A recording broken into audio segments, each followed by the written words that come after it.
كنت يعني زي ما كنا بنقول ايه الحاجة او ايه المشكلة اللي الكورس اتعمل لها او ايه المشاكل اللي الكورس اتعمل لها. كنا بنتكلم ان انا اول ما جيت ابدا لما كنت بدرس لسه في الكلية يعني كان عندي شوية مشاكل ان انا ناس بتتكلم ان هي بتجيب فلوس كويسة من شغل الماركتينج وشغل الاي كوميرس. بتعمل سيلز قوية جدا، بتعمل حاجات قوية جدا، بتعمل اب سيل كروس سيل، آم، بتعمل فاريشنز في الفيديوز، بتعمل جروس. مش فاهم يعني ايه جروس، ده كنت فاكره اصلا حاجه يعني كنت فاكره حاجه بتتمسك في الاول يعني. ناس قويه جدا، الناس دي موجوده بس انا مش عارف اوصل لهم قبل بقى السورسز الفري الاخيره يعني. طيب الناس دي بتعمل ايه؟ والله الناس دي بتحقق مبيعات، بتكبر البيزنس. طيب حاولت ان انا اروح اشوف بيزنس يلا نكبره واحاول اذاكر من القشور اللي كانت موجوده وكده. قعدت سنين كتير كنت بدور على منتور حقيقي، سنين كتير بدور على حد يوجهني. بداية الناس اللي بدأت تواجهني كانت يا إما بتواجهني غلط يا إما أصلا بيستغلني إن أنا أكون بنجز شغل معين بس مش بيوجهني خالص. يمكن المشاكل دي كلها لسه حتى الآن الناس بتقولها لي، فده اللي خلاني مركز في الجزئية دي. طيب الكورس ده هيحل إيه؟ هيحل مشكلة التشتت، إن أنت تبقى عندك مصادر كتيرة جدا. مصادر أونلاين وأوفلاين وبيد وفري، وإن أنت حد يجي يقول لك بص الكورس ده زي ما الناس كلها بتصور الكورسات للأسف دلوقتي، يقول لك هتاخد الكورس ده تبقى بتقبض بالدولار. طيب أنت هتعمل إيه؟ لا والله هو قال لي خد الكورس تقبض بالدولار، ده كلام غلط جدا. حد تاني يقول لك انت ليه لحد دلوقتي لسه ما بتحققش، لسه ازاي قاعد في بيتك، ازاي ما بيجيبش فلوس اونلاين؟ ايوه ازاي؟ هو لا، انت المفروض تكون بيجيب فلوس اونلاين، محدش بيوجهك، محدش بيعرفك حاجه. خلينا نقول زي ما كنت بقول لكم، طيب دي مرحله او الناس بتقع في مرحله التشتت دي. في مرحله تانية الناس بتقع فيها وهي ايه؟ ان هو يكون عنده معرفه، فهم وذاكر وبقى عنده نوليدج ان شاء الله كويسه. بقى فاهم مسميات، وفاهم يعني ايه سي تي ار ويعني ايه رؤاز ويعني ايه وفي وكل الكلام الجميل ده، بس مش قادر يمسك عميل، مش عارف يعمل ايه. او فاهم ومش لاقي فرصة يشتغل، مش عارف يعمل بورتفوليو، مش عارف يحقق ارقام. الناس بتقول له روح جرب بفلوسك الاول، لما تجرب بفلوسك وتحقق مبيعات كويسة وتقدر بعدها تقدم على شركة، او روح اتعلم بفلوسك بدل ما تدفعها في كورس. روح اصرف اعلانات، تعال اشتغل معانا في اي حاجه زي افليت، زي ايكومبو او تاجر او اي حاجه من دي. فبرضه ده المرحله دي، ده الكورس بيحل المشكله دي. الحاجه الثالثه هي ان احنا عندنا مشكله في التطبيق او في عجز في التطبيق، ان انا والله اتعلمت مطبقتش بقى خالص، مش عارف اطبق ازاي. او ان انا بدات اتعلم بس مش عارف ايه اللي بعد كده. انا محتاج ان يكون عندي طريق ماشي في الطريق ده، فاهم انا رايح فين. دي برضو مشكلة الكورس بيحلها. طيب الكورس بيحل المشاكل ازاي او هيساعد ده ازاي؟ الكورس عامة او البروجرام بتاعه متصمم ان هو يغطي 3 حاجات. اول حاجة فيهم هي الكلاينت مانجمنت، ان انا اقدر ادير كلاينت صح. ابقى فاهم انا ازاي بقول للكلاينت يعمل ايه وما يعملش ايه. انا هعمل لذات نفسي ايه؟ يعني انا جاي لي واحد بكره الصبح قال لي والله انا ببيع عطور كمثال، انا هعمل ايه بقى؟ ابص على ايه فاقول له طيب هاخد كذا؟ او كل الدنيا دي هتوجه ازاي؟ هفكر ازاي على الداشبورد لما اجي اطلع كامبين؟ ايه نوع الكامبين اللي اطلعها؟ طيب يعني انا جاي ببدأ اهو، لو جاي لي عميل ايه الكيس اللي انا فيها؟ العميل ده ايه المرحلة اللي هو فيه؟ تاني حاجة، هيقدم لك رود ماب واضحة تمشي عليها زي سيكونس كده. والله أنا جاي لي عميل، الكيس بتاعته والله العميل ده عنده واحد اتنين تلاتة بس مش متوفر عنده أربعة وخمسة. فأنت اللي أنت هتبدأ تعمله إن أنت تتحرك بالموارد اللي معاك اللي هي واحد اتنين تلاتة ده، وبعدين تبدأ توفر أربعة وخمسة. الحاجات دي هتبقى موجودة مش في شكل كلام نظري، هيبقى في شكل كلام عملي جدا، هيبقى كيسز، هيبقى بنشير عميل ونتكلم عليه، بنشير داشبورد ونتكلم من أرقامها. نبص على أرقام سوا ونقول هنا الجاب فين. أسئلة كتير يعني. حد من الشباب كان بيسألني الصبح، في رقم عنده بيجي غالي جدا، الكوست بتيجي غالية. طيب الكوست دي سببها إيه؟ ما الدنيا كويسة، الناس بتدخل، الناس في ناس بتشتري بس التكلفة غالية عليا قوي. التكلفة غالية عليا ليه؟ هل المشكلة عندي كداشبورد، المشكلة عندي كويب سايت، ولا المشكلة عندي في الادز، ولا في الكرييتيف، ولا في السوق نفسه الماركت نفسه فيه مشكلة في المنتج بتاعي؟ لازم الرود ماب دي، المقصود هنا برود ماب ان هي رود ماب لدماغك، دماغك عارف تفكر صح. وده اللي بقول لكم، الكورس ممكن حد يدخله اوريدي معاه عملاء، اوريدي شغال، اوريدي معاه عميل وثلاثه ولحد 10 عملاء كمان، بس لو دماغه مش مترتبه هو هيلاقي انها بتظبط معاه مره وما بتظبطش معاه التانيه. لما بتبوظ مبيبقاش عارف الدنيا باظت ليه، الارقام دي خيشت ليه دلوقتي. الحاجة التالتة هتبقى عارف ايه اللي بعد كده، ايه اللي بعد كده ايه، يعني احنا بنهاية الكورس هتبقى انت فاهم اوفر اول الدنيا ايه. يعني انا لو عايز اقوي نفسي بجزئية كمثال، جزئية تحليل الداتا بما انها ملتصقة بجزء الميديا باينج او جزء البرفورمانس. طب تحليل الداتا ده انا هذاكر ايه؟ انا جيت اجرب سيرش امبارح عشان السيشن بتاع النهارده، كتبت لو انا محتاج اتعلم تحليل داتا، طلع لي لغات برمجة و اس كيو ال وحاجات كتيرة جدا، اولها مثلا الاكسل. طيب هو انا اصلا عارف ايه ومش عارف ايه؟ طب انا هل ده تحليل الداتا اللي انا عايزه، ولا تحليل الداتا بتولز بستخدمها كميديا باير، تولز ادفانسد؟ طب التولز دي بقرا منها ايه؟ يعني بستخدم مثلا كمثال جوجل اناليتكس، ميكس بانر. طيب انا ايه الارقام اللي باخدها؟ يعني انا محتاج احلل ايه، وامتى احلل وامتى لا؟ ده كله الحاجات اللي الكورس هيحط عليها. ان لو الجزء مش بنكفر، يعني احنا مثلا جزئيه زي ميكس بانر مش بنشرحها في الكورس، لكن هنقول لك انت محتاج التول دي تعمل بيها ايه، او حتى التول دي او البدائل بتاعها برضو بنعمل بيها ايه، ايه الحاجات اللي انت هتعملها. إيه عندنا كمان؟ إيه الكونتنت، خلينا نركز بقى ايه الكونتنت اللي هيكون موجود. الكونتنت هيبقى فايدته ان هو يمسك دماغك في الاول، زي ما بنقول كده نشيل كل حاجة قديمة ونحط اصول ثابتة وواضحة جديدة. طيب الاصول اللي ثابتة وواضحة دي هتكون ثابتة وواضحة ازاي؟ هتكون ثابته بان احنا هنحط من الاول تبقى فاهم يعني ايه ماركتنج من الاساس. الماركتنج ده بيزكس فعلا عباره عن ايه في الحقيقه، مش ان هو انا بس شغال في الاي كوميرس. طيب انت فاهم يعني ايه اساسيات الماركتنج او ايه الماركتنج ده؟ لا والله مش فاهم. فاهم ان انا بعمل تارجت اودينس وبفكر في البيرسونا بتاعتي زي الكلام بتاع البوستس مثلا، ان انت المفروض تفكر في الباير بيرسونا. طب ايه الباير بيرسونا ده؟ يعني طب ازاي افكر في الباير بيرسونا فعلا في الحقيقه؟ دي من الحاجات اللي الكورس برضه هيبقى مغطيها. طيب انا دلوقتي بكتب كوبي او بفكر في استراكشر لاند او بفكر في سكريبت كونتنت لفيديو او في ديزاين او في هوك او في اي حاجه من دي، فده برضه من الجزئيات اللي هنغطيها في جزئيه كتابه المحتوى والتخطيط والتنفيذ له. لو انا معايا تيم اكون بدير التيم ده ازاي؟ انا محتاج ان انا اكون حد بيرفورمانس ماركتير او بيرفورمانس مانجر معايا تيم تحتي، سواء التيم ده انا بس الميديا باير او في كمان ميديا بايرز غيري. ايه اللي هعمله؟ ستراكشر او السايكل نفسها بتاع الاي كوميرس ككل، ازاي احط استراتيجي كامله فعلا، مش مجرد ان انا هعمل كامبين واعمل كاستم اودينس واعمل لوك لايك. الحاجات دي هي ادوات او تولز او طرق بنفذ بيها الحاجه اللي اوريدي في دماغي، انما ما اجيش ابني اساسي او ان انا بقول اه ده انا هعمل كامبين 4 ادست فيها ادست لوك لايك واقول دي استراتيجي. هي دي مش استراتيجي، هي دي طريقة هتنفذ بيها حاجة معينة، بس أنت في الأساس هدفك إنك تعمل إعادة استهداف. طب إعادة استهداف ده تعمله العميل، العميل ده إيه بالظبط بالنسبة لك؟ عارفك ولا مش عارفك؟ والله العميل ده عارفني واشترى مني قبل كده. طب أنت بتعمل له إعادة استهداف ليه؟ هل هو فعلا هيشتري منك تاني ولا لأ؟ وهكذا. حاجة كمان هنشرح فعلا الادز والميديا باير. الميديا باير بيبقى شغلته ايه؟ لو بنتكلم كادز بس بيركز عليه إيه المتركس اللي يركز عليها. هنتكلم عن جزئية البرفورمانس، ان انت كبرفورمانس اكتر بيبقى هدفك ان البيزنس يكون بيكسب، وده اللي هيفرق عنك عن حد غيرك لما تيجي تتكلم مع كلاينت. يعني انا لسه قبل ما ادخل معاكم ويمكن ده اللي اخرني، كنت بتكلم مع كلاينت. الكلاينت الارقام كويسه جدا على الداشبورد، الدنيا جميله، بيقول لي انا خسران الشهر اللي فات. طيب تعالى نشوف ايه المشكله، ان انت ليه خسران؟ يعني ليه انا جايب لك ارقام كويسه جدا على الداشبورد بس انت بتخسر؟ اه والله انا عندي مشاكل واحد اتنين تلاته، وطلعنا في الاخر ان هو عايز يكبر حجم المبيعات بتاعته، لكن هو ارقامه كويسه على الداشبورد جدا. طيب انت ازاي تبقى فاهم ده؟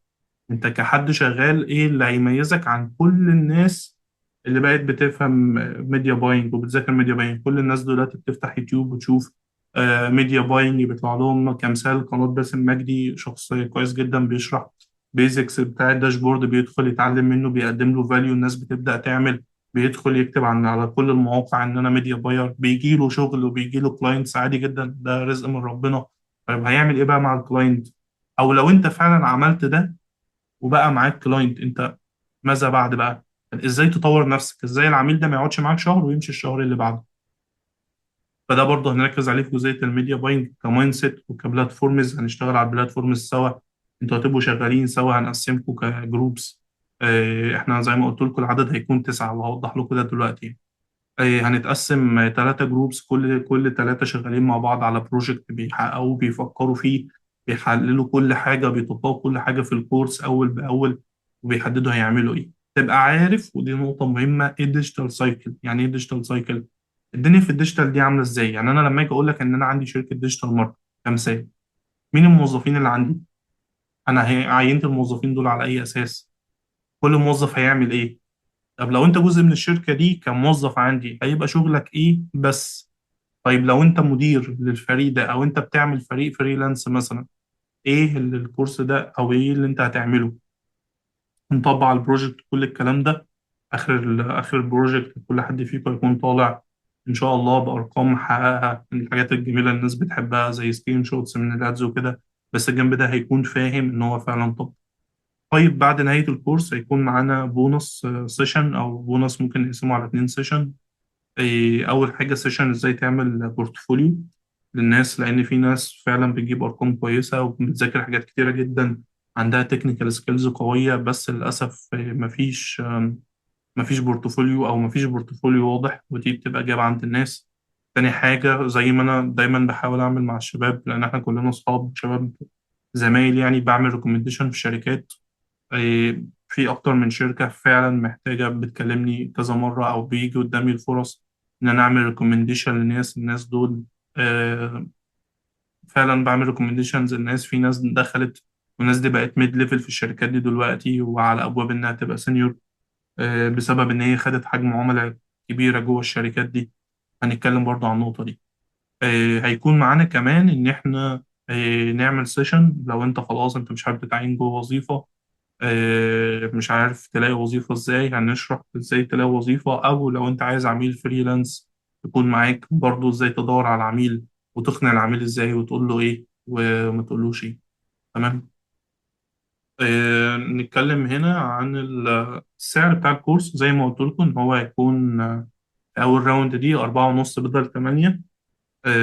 حقيقي الكورس يستاهل اكتر من كده، بس انا زي ما انتم عارفين انا مش هدفي خالص نقطة البادجت، أو إن أنا نعمل كورسات كتير، ندخل عدد كتير. إحنا أصلا اللي هيكون معانا في الكورس هم 9 أشخاص، مش باقي غير 6 أماكن، في 3 أوريدي حجزوا. برضو دي نقطة خلي بالكم منها. أنا قلت لكم لو حد حتى مثلا، في ناس كتير بتبقى لسه قبضها بينزل مثلا يوم 26 27 وعايز يحجز الكورس، ممكن تحجز بديبوزيت وتكونفيرم عليها بديبوزيت، وبعدها مكانك هيكون موجود، تسدد طبعا قبل ما الكورس يبدأ يعني. بس في حالا 3 حجزوا، واحنا ان شاء الله مش هنقدر نكسر ال9 اشخاص، علشان انا هكون بتابع ال9 اشخاص دول بشكل يومي او شبه يومي. حسب التاسكات اللي معاهم، او حسب هم شغالين على البروجكت ازاي، هيكونوا عارفين ازاي بيسلموني ريبورتات كويسة كأني بالظبط مدير ليهم جوه شركة. طيب خلينا نتكلم عن كيسز كده سريعة. الكيسز دي ناس الحمد لله حضرت تريننج زي التريننج اللي أنا بتكلم فيه ده، والناس دي عملت إيه. أنا هتكلم عنهم إن هم كيسز، لكن هم أشخاص شاطرة جدا في مجالهم يعني. والحمد لله كويسين جدا. أول كيس حد هنقول اسمه الأول، هو اسمه محمد عادي يعني. محمد شخص كويس جدا، كان شغال على بروجكت بيحاول في فكرة الأفيليت وكده، وفعلا كان بيحاول يجيب عملاء. بعد تريننج كويس وريكومنديشن في شركة، قدر إن هو يكون في شركة من الشركات الماركت ليدرز في الخليج ككل، مش السعودية بس كمان. بدأ إن هو يمسك عملاء تقيلة جدا إن شاء الله في السعودية، حقق أرقام كويسة جدا. بعد ما كان هدفه إن هو أول شغل إن هو كان تقريبا هدفه إن هو يقبض تقريبا 4000، وفعلا لما راح قالوا له أنت محتاج مرتب كام؟ قال لهم 4000. خد المرتب ده. تاني أوفر جاله بعد الشركة دي في أقل من 6 شهور كان 25,000. وده برضو على حسب هو طلب إيه يعني. هما الشركة قالت له أنت محتاج سالري قد إيه؟ قال لهم 25,000. قال لهم تمام. أدي أول كيس. تاني كيس معانا حد اسمه محمود. أنا بقول الاسم الأول بس عشان يكون عام يعني. محمود برضو كان بادئ معايا في تريننج. حتى كان وقتها فري يعني. بس هو كان حد مجتهد وشاطر وكمل بعد التريننج وخد بنصيحتي إن هو يروح يخبط في أي شركة. فعلا راح خبط في شركة. الشركة دي كان عندها كباستي شغل كتير، قادر إن هو يحقق أرقام رغم الضغط، وكان بيحاول يثبت نفسه لحد ما حس إن هو لأ، أنا محتاج إن أنا أروح شغل أريح شوية، أدي نفس المجهود، أخد مقابل في السالري أكتر. وفعلا تعين في شركة برضه من الشركات القوية جدا في السعودية. في كيس تالتة، حد تالت. الحد التالت ده اسمه أحمد. أحمد يمكن يعني في صداقة بينا، لأن هو في قرابة بينا من بعيد. يعني أحمد من الناس اللي لسه بتدرس، ومن أصعب الكليات في مصر، بس مش في هندسة عشان الناس اللي تقول في هندسة. هو مش في هندسة، يعني هو في طب. أحمد بدأ الموضوع من بدري جدا، من هو لسه في بداية الكلية. كان بالنسبة له الموضوع إن هو محتاج يتعلم حاجة في الأجازة، بحيث إن هو في الدراسة يبقى قادر يشتغل الحاجة دي جنب الكلية. ده فعلا هو عمله، وشخص قوي جدا دلوقتي. شخص من إن أنت ممكن ممكن أقول لكم إيه، يعني مش بحب نتكلم أقارن حد بيا، بس لا، من الناس التقيلة جدا اللي ممكن تديله بيزنس تقول له البيزنس ده بيخسر، أنا محتاج البيزنس ده يكسب، قول لي أعمل إيه. فعلا هيديك ستراكشر واضح جدا للبيزنس، اتحرك ازاي، ايه التجارب اللي بتجربها، ايه الاخطاء اللي البيزنس ده وقع فيها قبل كده، ايه المشاكل الكبيره والصغيره. شخص بيحب التفاصيل كده. اخر شخص انا للاسف مش متذكر اسمه. ودي حاجه غريبه، لان انا فعلا بنسى الاسماء. يعني ممكن آه، الناس اللي قريبه ليا عارفه الموضوع ده. الشخص الاخير ده كان بيتكلم معايا في تيبس وتريكس دايما، ما كانش بيتكلم معايا في سيشن ولا في ميتنج او اي حاجه من دي، لكن كنا دايما بنتكلم في تيبس وتريكس. تيبس وتريكس دي فرقت معاه ان هو تقريبا جاب 3 اضعاف المبيعات على نفس الصرف، وهو اوريدي كان الليفل بتاعه كويس، ما كانش عنده مشاكل، او هو مش بيعرف يعمل جزئيه معينه. بس انا بتكلم بقالي كتير. عايزكم انتوا تقولوا لي لو حد بيتكلم ازاي اخد السيشن المسجل. السيشن مسجل انا هرفعه على قناه اليوتيوب، يعني في الغالب عشان دروب النت اللي فصل. لا، انا هسجله تاني جزء واحد على بعضه يعني، وهرفعه على قناه اليوتيوب ان شاء الله. عايزكم انتوا تقولوا لي اسئلتكم، بس بعد السلايد دي نتكلم في كل الاسئله يعني. طيب الكورس هيكون الوقت بتاعه عباره عن ايه؟ الكورس هيكون عباره عن شهر ونص، عندنا 3 سيشن كل اسبوع.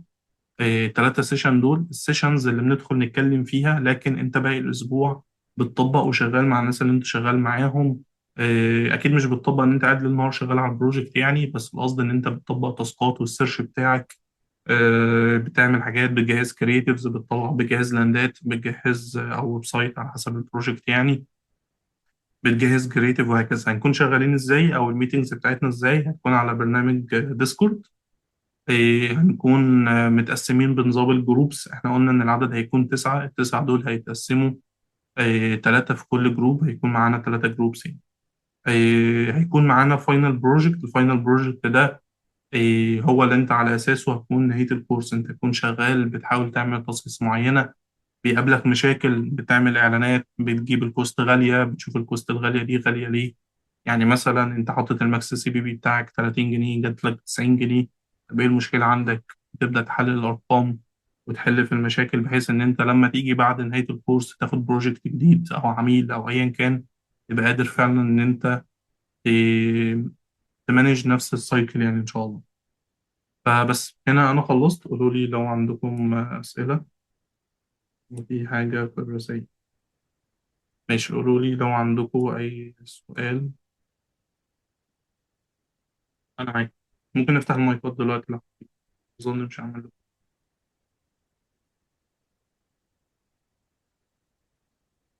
لو حد مش عارف يفتح المايك ممكن يكتب السؤال بتاعه في الشات. ماشي، يمين رافع ايده. إيه، شهاب. ماشي، اتفضل يا شهاب. مساء الخير يا استاذ مهران، ايه الاخبار؟ تمام الحمد لله. الله يخليك. انا بس كان عندي سؤال، ايه المطلوب اكون دارسه الاول قبل ما ادخل الكورس ده؟ ماشي، عشان انا سؤال. في جزئيه ما حضرتهاش في الاول.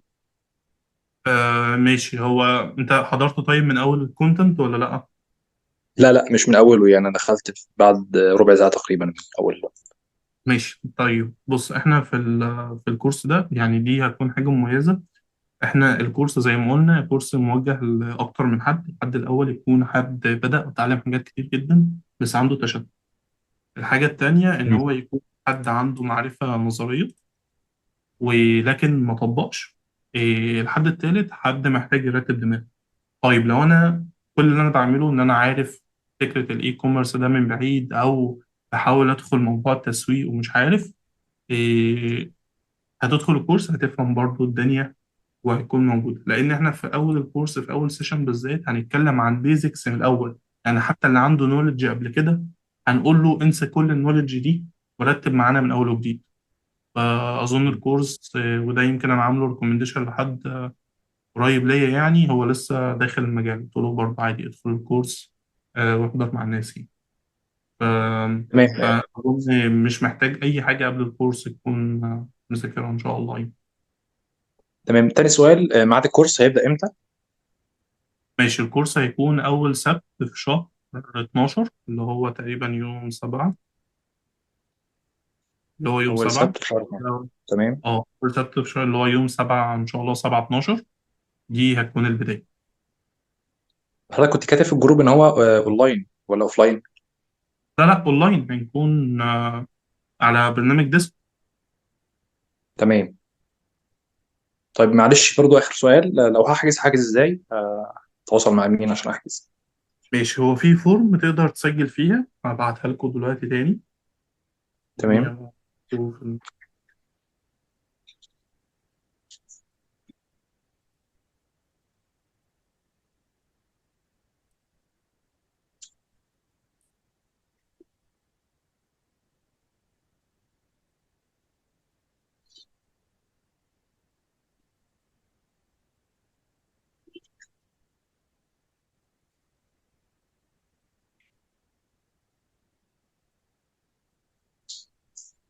ماشي، أنا هبعت لك اللينك بتاعنا. تمام، شكرا. في أي حاجة تاني ماشي، حد عنده أي سؤال تاني؟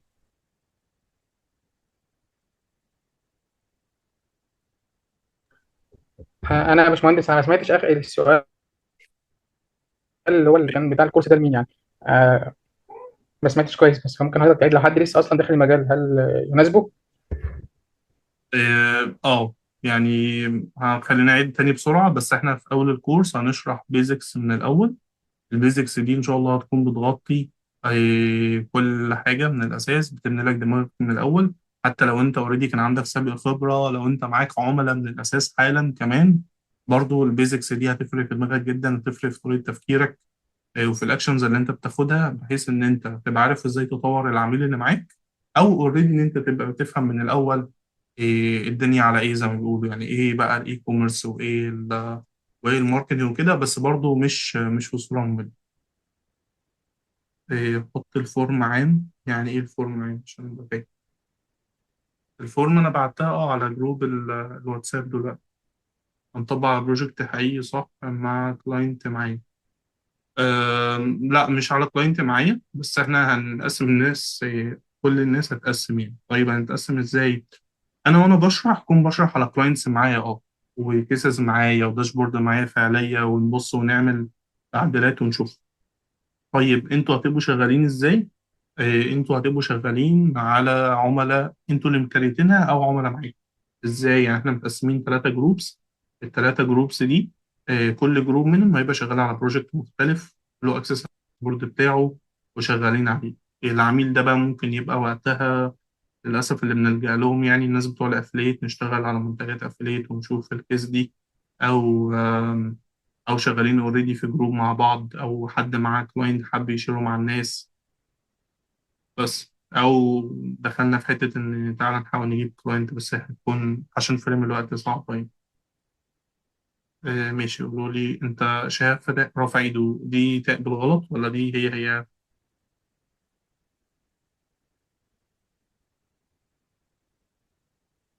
لا تمام، لا دي غلط، انا هنزل تاني. طيب ماشي، شكرا. ال- ماشي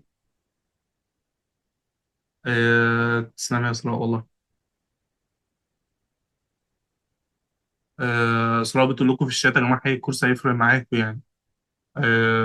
فحقيقي يعني شهادة إسراء من الناس اللي شغالين سوا، زميلة ليا يعني. الناس برضو كويسة جدا.